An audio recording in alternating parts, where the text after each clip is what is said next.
Hey everyone, welcome back. I'm Michael and we're going to be getting right back into some more Reddit stories. If you enjoyed the video, make sure to leave a like and subscribe. Now, without further ado, let's begin. This story was posted by a throwaway account in the True Off My Chest subreddit. The post is titled, "My doctors told my husband and I that our baby has many birth defects. I want to abort, but he doesn't. My doctors told my husband and me that our baby has many birth defects. I want to abort, he does not. This was a planned baby and I'm absolutely devastated. My husband and I met in college and have been married for 6 years now. We have one son who is now 4 years old. I know some people are going to wonder, but yes, we did discuss our moral and political views before even getting engaged, and we're both pro-choice. When we were 21 and 20, we made a stupid mistake that ended in a pregnancy. We were both flat broke and not at all ready for kids. I decided to terminate and he fully agreed with and supported me. He loves our son so much and is an amazing father. He confided in me that he loved the idea of having a daughter as well. Luckily, we're in a good financial place, so I agreed and we started trying for a second baby.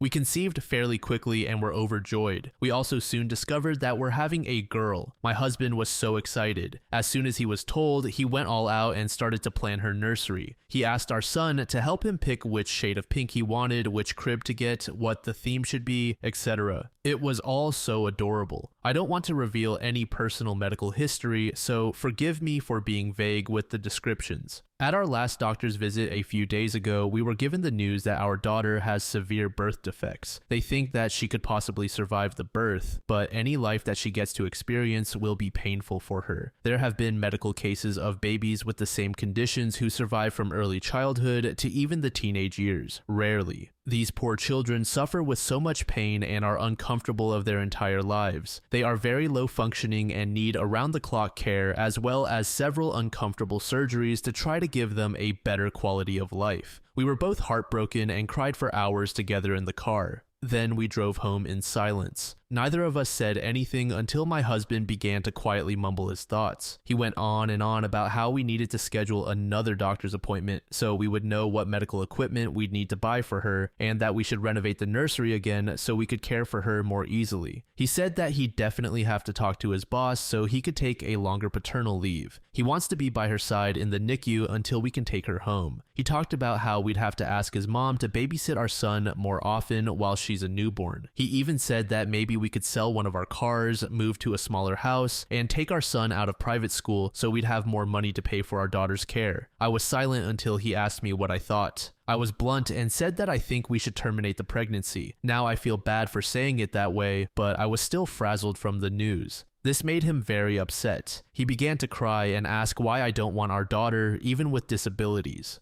I mentioned our previous abortion. He said it was different because it was unplanned and we had no way to take care of the child. Now, we're in a pretty good place financially, so theoretically, we could shoulder the cost of our daughter. I have a bit of personal history with this type of situation. My best friend in high school was at my house all the time, because her parents were way too busy with her severely autistic older brother. They did love her, but she was pushed to the side her entire childhood. I told him the story. He said that we do better by our son and daughter. My best friend's parents were foolish for having a second child after they already had a disabled one. He then seemed hopeful for a minute and asked if I was just afraid. He promised that he'd be by my side the whole time and that we could do this together. I told him it's not about fear. Our daughter will be in pain constantly if she's born alive. It would be a short and painful life for her. I love this baby so much already. I don't want her to suffer like that. He began to yell that even if she doesn't live long, we could still pour our hearts and souls into making her life as fulfilling as possible. I didn't respond and he stormed inside. It's been a couple of days now and he won't even look me in the eyes. He sits in the new nursery for hours. Our son is very confused. I know he's grieving, but I really don't want to continue with this pregnancy. I love him so much and I have no idea what to do now. This is nothing short of straight up tragic. Regardless of the decision, I don't think I could judge either way. I understand both sides, but personally, I think I'd lean more toward OP's way of thinking. The child's existence is just going to be nothing but pain according to the doctor, and I'd feel a bit selfish if I wanted them in the world just for my own satisfaction. I'd feel even worse and more upset if other people were to judge my child because of birth defects. No matter how much you love your kid, if they are being judged by the rest of the world, it will have an effect on them that you as a parent can't fix or heal alone. But again, it's such a tough decision to make that I don't know what I'd do if I were really in the same situation. User Head Swill Roll said, as someone with chronic pain, you are being a responsible parent for considering your daughter's quality of life. Too many people bring children into the world for selfish reasons, and it's not wrong to spare a human being a life of suffering. If we were discussing an animal and not a human, we'd be talking about compassionate euthanasia. To this user Seafair, Ral said, I worked with a guy who had a severely disabled son. They found out fairly early on and were offered a termination. He wanted to terminate, but his wife didn't. She was in her late 40s and thought it was her only chance for a child. She was probably right, but she was completely in denial about how hard their life would be and just how disabled their son would be. It completely wrecked their marriage, and their son had an awful life. Their son could not do anything and was often hospitalized. He couldn't express any emotion except unhappiness. His dad was just a shell of a person. His life was work, then back to the home life he hated with a wife he clearly resented. They got 1 week of respite a year through a charity, but they couldn't always take the full week because their son would become so distressed in the care facility. I had a few honest chats with him, and he said that every time his son was hospitalized with pneumonia, he would wish that it would end his son's life so that it would put all three of them out of their perpetual misery. That man was so tortured, and he wasn't a bad man. He never left his family no matter how much he hated his life. It's so true that we wouldn't put animals through that kind of pain, so I never understand how people will knowingly put a child through a lifetime of pain when there's the option to ensure that they will never have to feel pain. User Mammoth Basket said, my daughter has a 20-year-old autistic and bipolar daughter, my granddaughter. There are 3 daughters in total, one older and one younger. The autistic child cannot self-entertain and will always have the mentality of a 6-year-old child. My daughter's marriage fell apart and the ex-husband wasn't around to take any responsibility. Additionally, my daughter was rarely reimbursed for medical and dental out-of-pocket expenses. The oldest daughter, the glass child,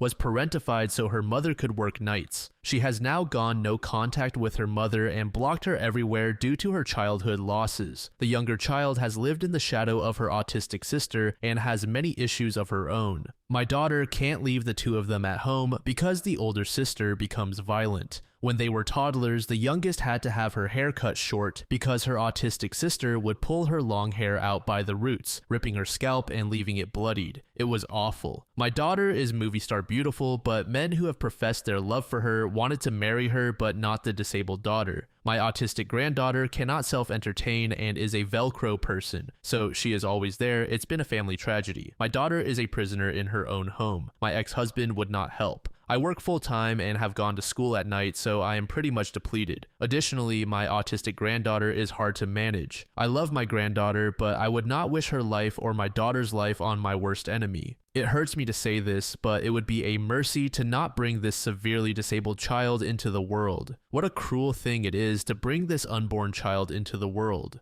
The husband is out of his mind with grief and cannot see the whole picture. The wife needs to make up her own mind, even if it comes to the sad choice of divorce. To the haters out there, unless you have walked in another person's shoes, you cannot understand this catastrophic situation. User Highland Dame said, do not have a baby you don't want to have. So many parents end up single when caring for disabled children. Edited to add, I wouldn't stay in a marriage with a man who is willing to throw away the child he already has. To this user teacher, Patty said, I've been a special education teacher for almost 20 years. I can probably count on one hand the number of kids who had dads in the home. The vast majority were raised by moms who were divorced or whose dads otherwise took off. They couldn't date, often couldn't work, and just had lives where everything revolved around changing the diapers of a child who was 12 or 13. I am sure there are statistics on this somewhere, but in my personal experience, divorces and abandonments are very common. Update. Thank you all so much for the advice and kind words. I'm sorry I haven't responded to many chats and comments. I've read through them all. The empathy and compassion shown are truly touching.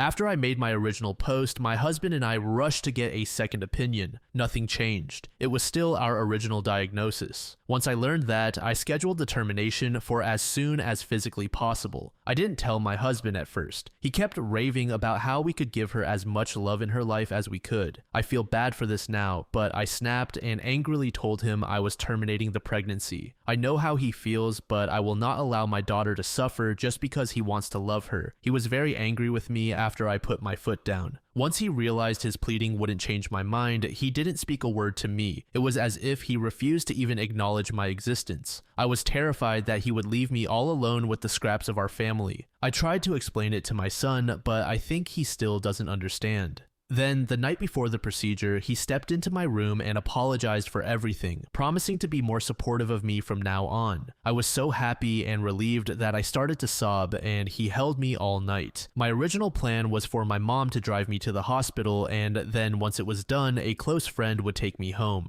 Since it was only the night before, he said he couldn't miss a full day of work, but really wanted to drive me home. I agreed to let him, and then the procedure was done in the morning. My son is having a long sleepover with my best friend's family. I don't want him to see me like this. The next morning, the termination was done. It went fine with only minor physical pain, but the emotional toll was crushing. After I was done, he didn't show up to get me. I waited for hours, and he wouldn't answer any of my calls. I ended up having to call a friend from work to take me home. When we got there, I saw just one note on the counter saying he couldn't do this. A few of our daughter's special toys were removed from her nursery. My entire life has fallen apart in a matter of days. I asked my mom to watch my son for a little while. I still can't contact my husband. Everything feels so pointless. User Turbulent Tank said, "What an incredibly hard thing to go through. I absolutely applaud you for doing the right thing for her. She didn't deserve a life full of pain, no matter how short. You poured your heart and soul into making the hardest decision any mother could make, and I'm so incredibly sorry for you, for her, and for your husband. As a mother myself, I couldn't imagine the heartbreak you're feeling right now. You are an amazing mom to both your children. Your husband might not see it that way, and he may never understand, but you did the best thing for her, and that's what matters. I have never been in a situation like this, but my advice would be to give yourself time and space to heal and to seek out grief counseling as soon as possible. Sending all of my love and prayers." User Excel Pager said, "I am so sorry. An abortion isn't an easy thing to go through, especially when it involves a wanted child. Be kind to yourself. If this man walked away from the stress and grief of a medical abortion due to health issues, then now you know for sure that the stress of dealing with a significantly disabled child would have led to the same outcome, and I can't do this note on your table. It's worse that he made you change your plans and made himself your pickup support person just so he could deliberately abandon you and your family at your most vulnerable moment. Your husband is a deeply selfish man.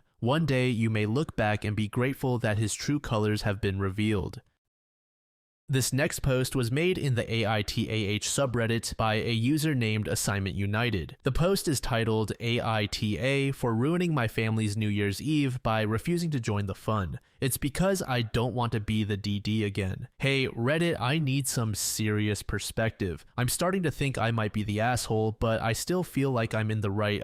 LOL. Every New Year's Eve, my family has a big party at my aunt and uncle's house, and every year, without fail, I end up being the designated driver. Don't get me wrong, I love my family, but it's starting to bug me. It's been like this since I was 19, even before I was legally allowed to drink. I don't drink much, maybe a glass of wine or a beer, but I don't get plastered. I'm fine with driving people home if they need it, but for the past few years, everyone expects me not to drink so I can drive them back. Every year, it's the same. "Oh, can you drive? You're not drinking anyway." I always say yes because I don't want to let anyone down. Fast forward to this year's New Year's Eve. I told my family ahead of time that I wasn't going to be the designated driver anymore. I just wanted to enjoy the night, have a couple of drinks, and not be responsible for getting everyone home. I even told my cousin, who usually gets really sloshed, that I wasn't driving this year, and she was fine with it. When I got to the party, it was the usual chaos. People were drinking, laughing, and having a good time. I was enjoying myself, but around 11 p.m., my cousin came over and asked if I was ready to drive everyone home. I reminded her that I wasn't driving tonight. I was there to enjoy the party. She looked at me like I was crazy and said, "Come on, you always drive. Don't be a bitch." Which, like, what the heck? I tried to explain calmly that I wasn't being a bitch, I just wasn't going to be the chauffeur anymore. Then my aunt overheard and pulled me aside. She lectured me, saying, "We all agreed last year you'd be driving. You know how much we rely on you. Everyone else is too tipsy and Ubering is so unsafe. Just drive this one time for the family." I felt a ton of pressure but refused. I told her I'm not their chauffeur and wasn't going to do it again just because no one else could figure out their own ride. My aunt got upset, saying I was being selfish and that we're family. She said I'm the only one who doesn't get too drunk, so it makes sense for me to help out. I told her I had already had 3 beers, so I wasn't even legally supposed to drive myself. That's when I snapped. I told them it's not my job to be their designated driver every year just because I'm the only one who doesn't get blackout drunk. They needed to figure out their own rides this time. Then I got up and left. I felt bad walking out, but I didn't want to be a doormat anymore. I spent the rest of New Year's Eve at home watching Netflix and eating leftover pasta with my boyfriend. My family texted me, calling me dramatic and selfish and saying that I ruined the night. They said I was being super sensitive and that everyone was disappointed in me. Everyone's demanding an apology from me even now, and by the way, I got home perfectly safe by Uber. But anyway, Reddit, am I the asshole? Update. Before I get onto that, I want to address some popular questions from my last post. Some people got confused and asked similar questions, so I thought it might be nice to answer them here. How do I give everyone a ride home? My family lives about an hour and a half from my aunt's house, so I'd fill my car with everyone I could and take them home. The next day, they'd take their spouse's cars to pick up the ones they left. Stupid, I know. How did I get home? I Ubered. Why was my cousin asking to leave at 11? She was drunk and probably had no idea what time it was. My aunt overheard me getting a little upset and pulled me aside, which sparked everything. I ended up sending a text to our family group chat, including those who didn't make it to the party but heard about what happened. I'll copy and paste what I said here. Hey everyone, I'm not going to apologize for what happened on New Year's Eve. I told you all well in advance that I wasn't going to be the designated driver this year, and I expected you to respect that. I'm not anyone's personal chauffeur, and I'm done being treated like I'm responsible for everyone else's lack of planning. When cousin called me a bitch for not driving, that was uncalled for. And aunt lecturing me about being selfish and ruining the night because I chose to enjoy myself instead of taking on that responsibility again. I love you all, but I can't be your punching bag anymore. I'm not going to keep letting myself be the one who sacrifices for everyone else's convenience. I've done it for years and I'm done. Next year, I think I'll be spending New Year's somewhere else. I wish you all safe rides home and hope you'll be able to figure something out. I'll be taking some space from everyone and hope you will understand.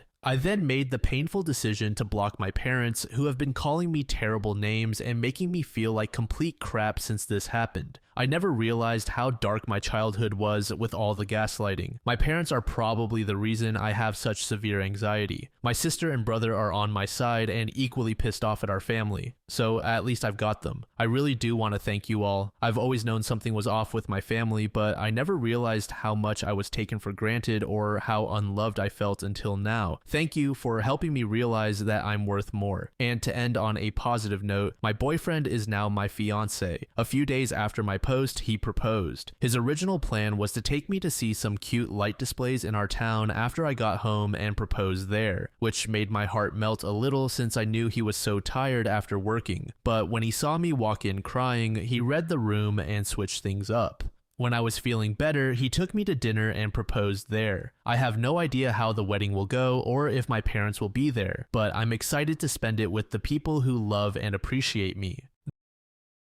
This last post was made in the What Should I Do subreddit by a user named Crystal Wurlitzer. The post is titled, "Got broken up with unexpectedly and I'm still devastated 2 years later. We were in a long distance relationship and used to meet each other every couple of months. I had just graduated while he had been working for a couple of years at that point. He would usually visit me in my city since I wasn't earning enough to fly to him and would sometimes even stay over at my parents' house while visiting. I had just gotten my first big girl job in my city and was ecstatic since I felt like my life was just getting started and I finally had the financial freedom to support the lifestyle I wanted. I decided to fly down to his city to spend time with him for a week before getting started. We spent the entire week together as he showed me around the places he grew up and had been visiting for a huge chunk of his life. On the last evening of the visit, he took me out to one of his favorite cafes, and we had the most magical time. After we headed back to the hotel where I was staying, he told me how he didn't see a future with me. He explained that with us living in different parts of the country, he didn't really see any point in keeping this going. He did sound unhappy with how things were going, but I didn't want to give up yet. I felt like the relationship we had built was worth saving. I explained my side and told him how I didn't want to give up just yet, because I genuinely saw how we were just getting started, and I was hopeful things would get better with me being able to visit him more frequently. Heck, I was even open to moving to a city later down the line if I got a job there. From our conversation, it sounded like he was losing patience and that the wait was too long. I spent the night trying to convince him to give it some time. The next day, I had to fly back home as it was my first day at my job. I was a mess, but I made it to work somehow. We had no contact for a few months, and I blocked him a couple of weeks after he broke up with me. At the end of the year, I was starting to move on, but he reached out to me via email. The message stated how sorry he was and begged me to give him a chance to be a part of my life again.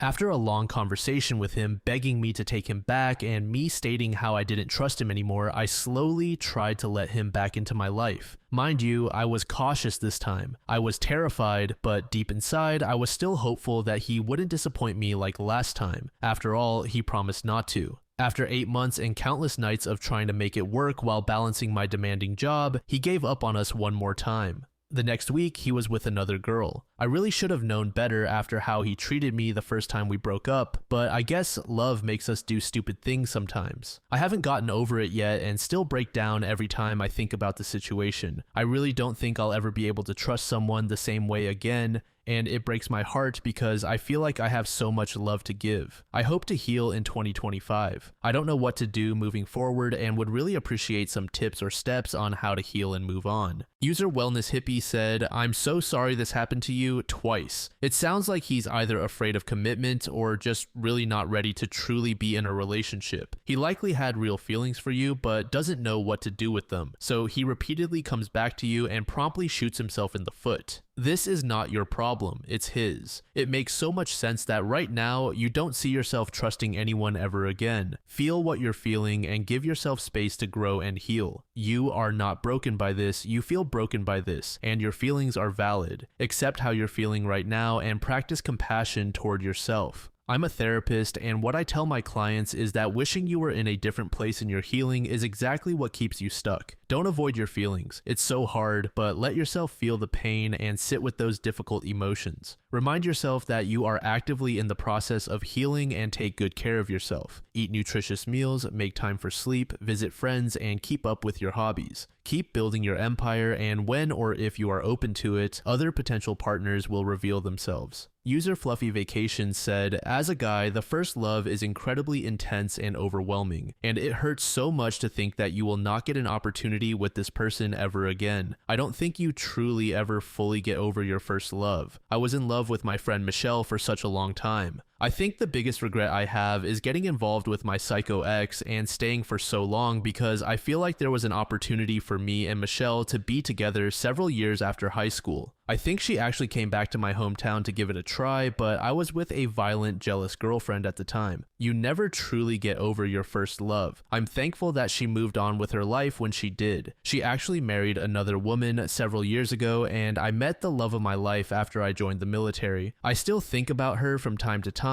but I also know that it would be the worst thing to do to pull that thread. You're never really certain what would happen if you attempted to get back into contact with them, and I have a life and children now. It would be impossible to make it work even if she were willing. The best thing you can do is try to move on with your life and start dating again. It is very possible that you'll find somebody you can love as much as your first, but the sooner you're able to do that, the more you will be able to accept things." User Pig's Feet Pie said, "You're so young. Focus on yourself, your goals, and the right guy will come. See a therapist if you need to. They can definitely help reframe your negative thoughts and help you see things more rationally. You're a catch and have a lot going for you, it sounds like. That guy couldn't see it and seems insecure about being alone, if I'm being honest. Since he got back with you and then entered a relationship right after, that's not a healthy habit, ALOL. You don't deserve an insecure guy like that."